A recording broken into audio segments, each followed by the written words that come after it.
My. Bonjour. Bonjour. Bonjour, my boners. Bonjour. Bonjour. Bonjour, my boners. Um, let's do a little something different. Welcome to Get Wood. My name is Jess Wood, and I will be here with you for the next 30 some odd minutes with some odd stories and stuff. Hi. Do, do, do, do, do. Do do do do do do do do boo do ba da da da da da da da da. If you recognize this song, then you are a Grateful Dead person. Are you a Grateful Dead person? Um, I usually open the show with a theme song that's a mashup of a bunch of songs that I love from my life and yours. But this week, because we lost Bob Weir, which I don't even know if any of you, I mean, some of you I know the Grateful Dead or knew the Grateful Dead, and Bob Weir, one of the original members, died this last week. Since I haven't seen you, and I was doing a little instrumental ripple. Now I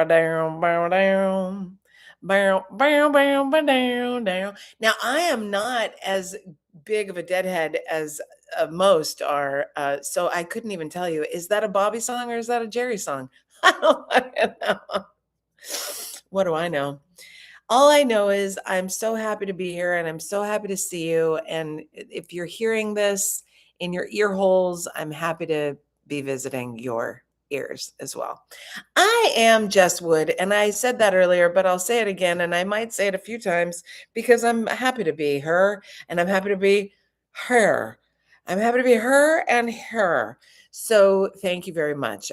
First and foremost, Get Wood is brought to you by anti-fascism, brought to you by love, brought to you by community, brought to you by authenticity, human kindness, and fucking rebellion, because if you're here or you're listening to this show or you're watching this show or you're outside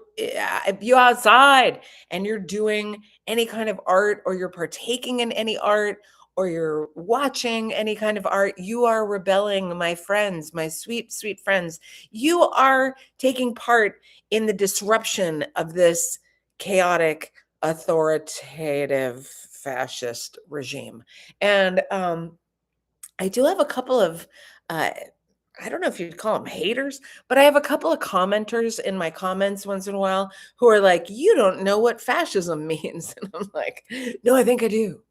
And one lady said, thank God for the orange one. And I was like, wow, I'm just going to leave these comments here to show that there are other people. I think they're bots, but that's on a whole other situation. But I wanted to tell you, brought to you by peace, love, rebellion, and art as a way of rebelling. So if you're here or you're doing anything artistically inclined, then you are a rebel, my friend. Welcome to the rebellion, sirs and madams and theys and thems and witches and warlocks. All are welcome to the rebellion. So as I said, Bob Weir of the Grateful Dead did die this week. And, well, there were some gatherings for him. And unfortunately, I did not go to any of these gatherings. But fortunately, I have been to see the Grateful Dead. When I was a teenager, I used to go and see the Dead play in California. And at the same time as I was going to see the Dead play in well, I didn't go inside a lot of the time. Now, if you're familiar with the Grateful Dead and their situations, they often had a party in their parking lot. It was a huge party in the lot. And we who didn't make it into the shows, perhaps we didn't have money for a ticket, or we just weren't that interested in the music. I fall under both of those categories. We really were more interested in getting free acid. And so hanging out in the parking lot during the show, you could usually hear the show. It didn't really matter that you weren't physically in the venue to see the band playing. So I uh I have been in some shows, but I started in the parking lots of said shows. And hilariously enough, Irvine Meadows used to be one of the venues that the Grateful Dead would play in Southern California, in Irvine. And Irvine Meadows is attached to a place called Lion Country Safari, and it's not there anymore, and it hasn't been there in a long time. It was one of those safari, like, take your family in the car, but don't roll down the windows or else the giraffe will come in and eat all your food in the car. Like, it would be, they're just animals. For as far as the eye can see, there are exotic birds, there are wild fishes, a bit of egrets, I know that's a bird, but like zebras and lions and tigers and bears, oh my, but all in this place called Lion Country Safari, which was attached to the venue where the Grateful Dead used to play, Irvine Meadows. Now, a lot of the hippies who would come and spend the night at the Dead shows would often go into the now then defunct Lion Country Safari to camp. And often the next day, you would hear wild stories of people coming out of the Lion Country Safari claiming to have seen lions and tigers and bears and zebras and wild animals, as if they just hadn't cleaned all of them out or cleared all of them out. So if you were really zippy hippie, if you're a really MacGyvery kind of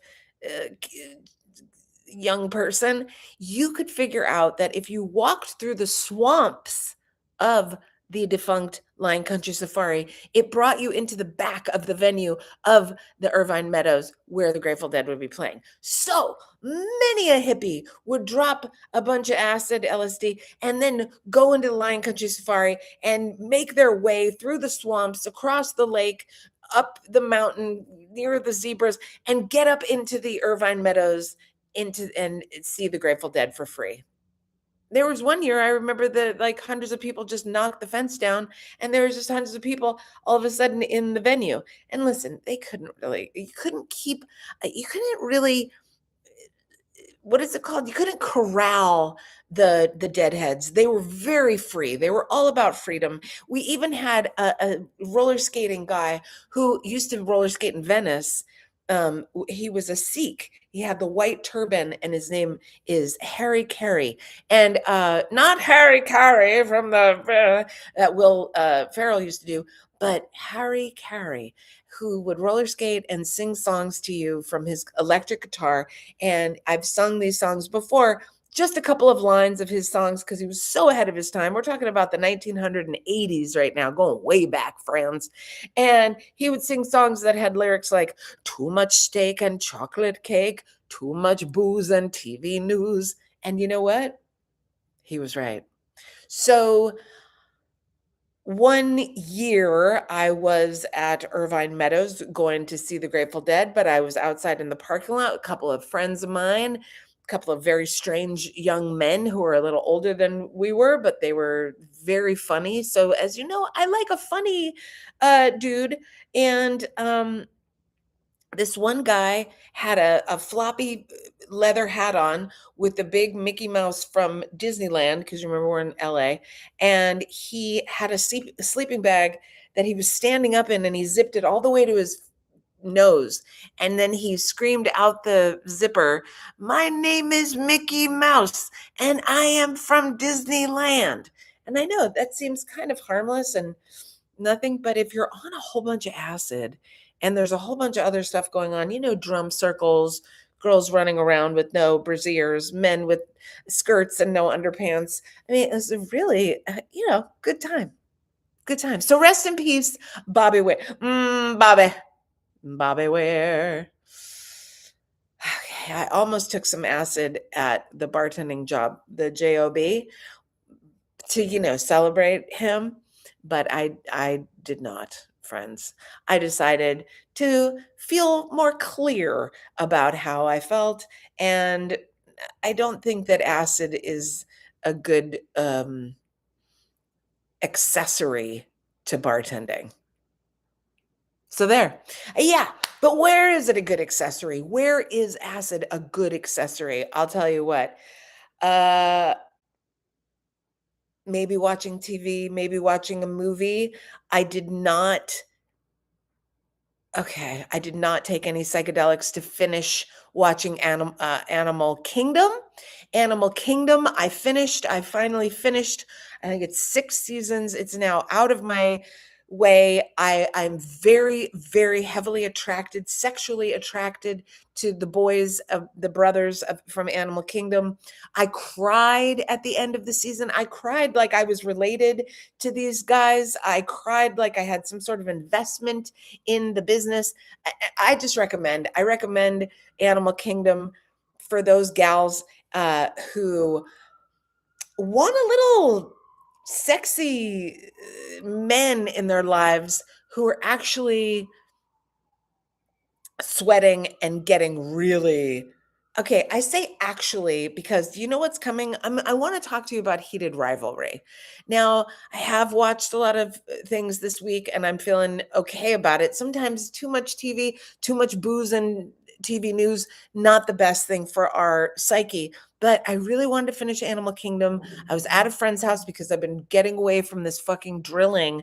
The drilling has been so insane because I have the drilling on one side and now they're renovating the apartment next door to me. So I have the apartment renovation that starts early in the morning and then the drilling that goes until late into the night. So it's a bit heavy on the old nervous system for your pal Jess here.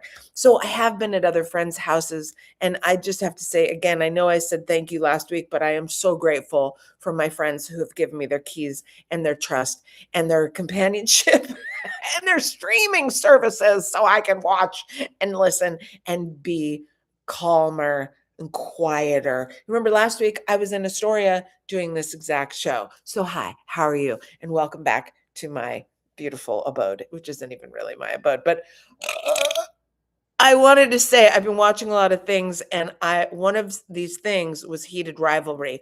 And I'm going to reference Animal Kingdom a little bit because Animal Kingdom has some very homoerotic man on man sex scenes that are so hot. They're so fucking hot and they're very realistic. They're very like, I look you in the eye, we've 1 2000 3 2000 3 2000 1 2000 3 2000 3 2000 no, I mean 1 Mississippi 2 Mississippi 3 Mississippi or 1 1000 2 1000 3 1000 3 seconds and we are now sucking each other's dicks in the bathroom. This is how I understand gay male sex. Okay, I have a couple of gay male friends. This is how I understand gay male sex to be. It's a quick look. It's a little bit longer, like a 3-second look, and then you're in the bathroom and you're sucking a dick, or you're getting fucked, or you're fucking somebody. And even on their apps, it's like, what are you doing? It's here's a picture of my butthole. Come over. I want you to get angry at it. So there's some stuff. So in Animal Kingdom, the gay brother, he's so fucking hot, and he's fucking dudes, and he's telling fucking. It's taking 3 seconds. He wakes up one morning on the beach with a couple of dudes, and they're like, "Oh, that was great. That was so great." And he's like, "Yeah, whatever." And it's very realistic to me. Now, I did try to watch Heated Rivalry, as I said, and I gotta say, I might be the only gal in town. I'm like the only straight gal in town who's like, I guess, I mean, it's okay. I watched it with my friend Juliet. And yes, at a certain point when they were getting a little bit like undressing each other or whatever, I was like, "Ooh, I feel like I'm watching porn with you." But have you ever watched lady porn? And I mean made for ladies porn. I don't mean like lady on lady porn. Like I love a gay porn. I love a gay porn. I've talked about it before. But what I'm talking about is porn made specifically for women. It's like there's like a Playgirl channel that we used to have on our old cable services. And I tried it. I tried it out. I thought, I'm a lady. I like porn. I like lady porn. Let's see. So I turned it on. And let me tell you everything that I hated about it. There were such longing looks, beautiful. Oh my God, the looks they gave each other. The guy, he looked into her eyes. He took a very long time unbuttoning her dress.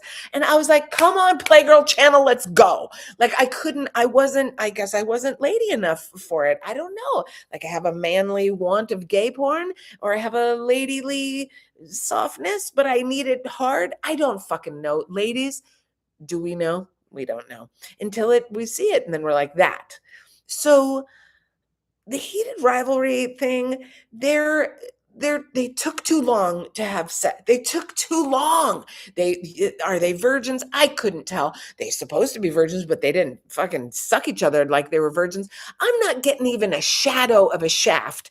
It's HBO. You know how many tits I saw during Game of Thrones? I maybe saw even a hanging dick at Game of Thrones. I saw a ball one time. Like, come on, heated rivalry. There's not a goddamn shaft in a shadow even. Like there's a leg up here, and there's a lot of head movements going down, and I know what he's doing. I know he's sucking his dick, but can I see just a small piece of it?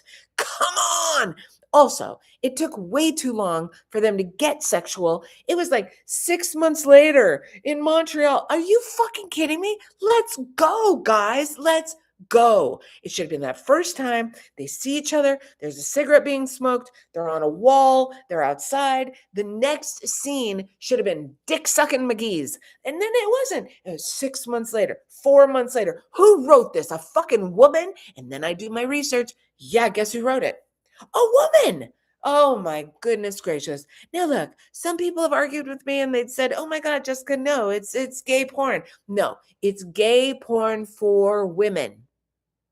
There's too many longing looks. There's too many face touches. Even for me, when I took my lover, he had a lot of face touching. Okay, I suppose, but not so much. It's like a lot. We're not in a movie. This isn't a movie. This is real, like, I mean, I guess IRL, whatever. They say make your own movie. Make it a movie of your life. What do you want your life to look like as the movie?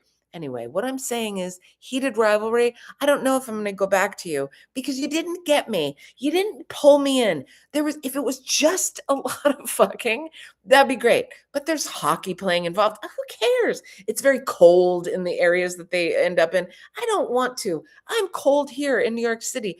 I can't. It's not. And you know what I heard a woman say? It makes me want to be gay, she said. This is not what come on. No. You know who I want to hear talk about it? Trixie and Mattel. Trixie and Katya. I would like to hear their take on it, and then I'll be back and I'll report on their report because I need a report from more gay men about this gay, I'm doing air quotes, gay show. Give me a fucking break. Okay, so on the subway, I've been on a lot of trains recently because I'm moving around. I'm staying at different places. I'm doing a lot of subway taking, and I love it. I love being on the train. I really don't mind it. And I always hear some really good conversation. Like the other day, I was on the train, and there was a guy, and I'm standing up. It's like a rush hour time, and I'm standing by the pole, and there's a guy kind of near me. He's maybe like 3 or 4 feet from me, from my face. Like you get pretty close in New York City, and he starts screaming, "Why aren't women sucking dicks anymore? I feel like women aren't sucking any fucking dicks anymore." And I'm like, and you can't look at the person that's yelling. So I'm just like looking, I don't have my book with me. So I'm like, uh-oh, no book, no headphones, but I'm just looking like over in another area. You pick a spot and you stare at it like in a meditation. But there's this gentleman screaming at me about dick sucking, and the ladies aren't fucking sucking those dicks. And I'm like, you know what I want to talk to him about? Heated rivalry, but I can't. I got to be quiet. I got to be cool. We're on the subway. You don't engage. Do not engage. But then he gets real quiet after the dick sucking rant. And then all of a sudden he's like, he switches it up and he's like, Area 54, the little gray people, Area 54, Area 51, Area 51, the little gray people. And he's really figuring it out. And I'm like, Area 54, you mean Studio 54, Area 51, aliens, they probably were at the discotheque. We don't know. What do we know? We don't even know what they're all about. They could be here right now. I could be them. You don't know. Who's to say? So he was really excited to talk about aliens and the little gray men. And they say that they're not, but there are. So he stayed a little bit more on the alien subject for a longer time than he did on the dick sucking subject. So it was okay. So I kind of felt like this is okay. He calmed himself down. Like, I'd much rather hear ranting about aliens than ranting about sucking dicks, especially when he's like mad, like, why aren't you sucking my dicks? So you don't know, maybe get a head push down, like, like all of a sudden it's an assault. It's an SA. As I said many times before, no SA that I ever knew ever SA'd me. So to put that in your pipe and smoke it. So I was at a show last night. I know, I don't mean to brag, but I'm very showy. I have a lot of shows. I do a lot of comedy, and I'm very, very grateful to be doing it. Also, this week, well, tonight I'm going to be up at Rodney's, but then on Thursday night I'm going to be out at Fabric in Dumbo, and it's a very special comedy show. It is, though. It involves the therapeutic process. It involves acupuncture. It involves stand-up, and me and Calvin Cato are the only stand-ups, but we're doing stuff about our childhood and upbringing and how you transform trauma into comedy. It's going to be fucking deep, yo. It's going to be fun, mad fun, yo. It's Thursday, 6:00, Fabric in Dumbo. I have it all in my stories on Instagram, so I'm very excited about that. Now, last night at this show, though, that I did in Queens, I was up in Queens last night. It was so fun. It was so fun. And the boy before me, I call him a boy. He's like, I don't know, in his 30s. I don't fucking know. This white boy, right? He was cute. He was cute in like that Brad Pitt 7 kind of way, with the skeeched hair and like the scruffy scruff. And he had a flannel on because, it's cold. And he was talking about his wife. Oh, my wife and I met my wife at my wife met. And I was just sitting there and I'm like, are you fucking kidding me with the wife? And my wife is she's such a nice woman. And she actually called the police on herself a couple of times. She's a very nice woman. Now I have to follow this guy. And as a comic, a lot of times you want to stay in the room and you want to let the audience know that you're in the room and that you heard what was happening in the room before you got there, right? So before you come on stage. So I make, comments about this gentleman before me. He's young, he's cute. Oh, he's like a Brad Pitt. And then I talk about that leads me into my whole bit about young men and how I like young men and how the sex is very violent, but I still enjoy a young man, and my abortion's all coming back to date me. Like all my jokes about dating young guys. And then I do a whole thing about Gen X and trying to date Gen X. And so I had this great new-ish, past couple of years working on this like nice 10, maybe 15-minute chunk of dating younger guys versus older guys and all that stuff. Now, I love when a comic is paying attention. So like how I was paying attention to the guy before me, the guy after me was paying attention to me, another young white guy, kind of cute, and gets up and he's like, well, and they introduce him, the host introduced him, hey, how you doing? Come on up. And he comes up and he goes, well, I just want to say I'm feeling pretty good about life right now because Jess Wood is my sneaky link. It's my sneaky link. She's my girl. That's my lady right there. Yeah, hell yeah. I don't strangle her, though. I don't strangle her. I'm not into strangling people. And then it got him into his bits, right? So it was like everyone was using the people before them and after them to like go into their bits, into their sets. And when it's happening like that kind of flow, it's this creative flow, this being so in the moment. You know how I always talk about like accepting what's going on in the moment, making sure that you're being in the moment, you're not future tripping, and you're not analyzing what happened before and fucking thinking about what you did wrong or what you could have done different. Being just so solidly in the fucking moment that you're taken into that place. And let me tell you that the audience felt the same way as well, because we were all experiencing the same stuff, and then we're all talking about the same stuff. So this guy, he uses me throughout his whole set to like say stuff. So he at one point talked about being on antidepressants, and he said, a lot of people come up to me after I talk about being on antidepressants, and they're like, "Oh, I could never do that, man. It fucks with your dick. Like your dick gets all fucked up." And he goes, "But you know what other drugs do that? Chemo does that." Could you imagine people going up to cancer patients and be like, "Hey, man, that chemo shit, I could never do that shit. It fucks with my dick. Like, I don't want to fuck with my dick?" He goes, "How come no one ever asked me how I'm doing? Like, I'm on antidepressants. How come you don't just check in, ask how I'm doing?" Then just right on cue, one of the women in the audience goes, "Oh, well, how you doing? How you doing?"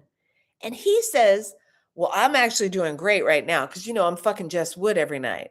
And then exactly after he says that, a table in the audience goes, "Yay!" Now, when I just say this, well, also my ego felt very good, but also, nothing's happening. Nothing's coming of that. It's all a big joke. But what is happening is a collective consciousness, a collective unconsciousness, a collective feel of community, of communication, of everyone on the same level and the same vibe and energy and having such a good time. He was telling us his jokes. The one woman wanted to make sure that he was okay, genuinely asked him how he's doing. He joked back.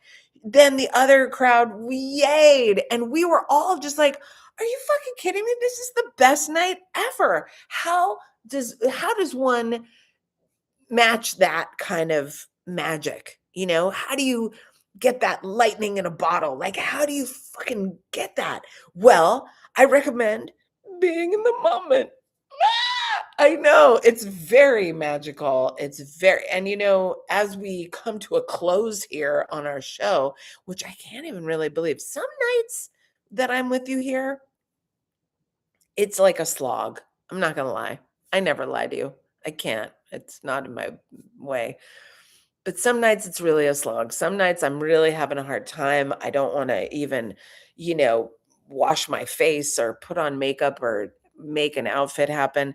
But some nights, like tonight, I was so grateful to be able to come here and tell my stories and have, whether there's one person, no person, 5 people, 10 people, I don't know. It has nothing to do with me. What has to do with me is getting out this love, this joy, this authentic action that puts me in the moment and that hopefully grabs you and gets you centered and grounded in the moment as well. And that we can have like at least just 30 minutes of freedom and joy from all this madness that where did I just go? All the madness that we are experiencing. And I'll say it again, I said it before. If you are partaking in art, if you are watching art, going to see art, being an artist, supporting the arts, you're a disruptor and you are rebelling against all this shit that's happening right now. And whatever you have to do to keep yourself calm, to keep yourself breathing, to keep yourself in the moment, you just do it. Just do it. Okay? Because listen, I know I say it every week, but I will continue. If you are not hurting anyone and you are not hurting yourself, then you are doing fantastic. And when I see young women on the subway looking at pictures of themselves and putting themselves down, all I want to do is go over to them and tell them, you have no idea how beautiful you are. You have no idea how amazing you look. You're going to have the next 20 years is going to pass you by really quickly. And if you get to look back at those photos, you're going to be astonished at how amazing you looked and how beautiful you were and how much you did with your life.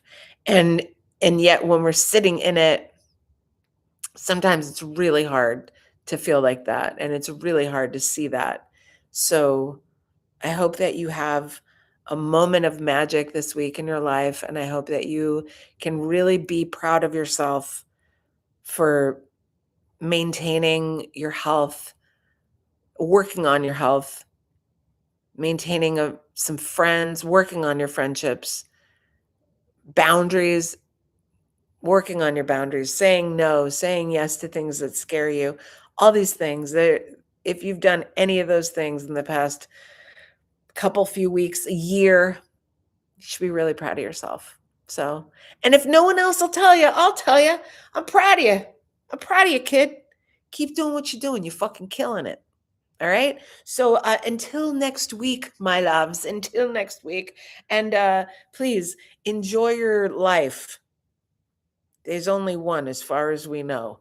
And I will see you next Tuesday, or what the fuck day is it? I'll see you next Saturday. And I'm so excited to talk to you more. And again, I just thank you so much for all your amazing support, monetarily as well as with your voice. Okay. Love you. See you next week. And please be good to yourselves and be good to each other. We need it so much right now. And call your congressman. Okay. Go on a march. Love you. Bye. Yes, we're ending now.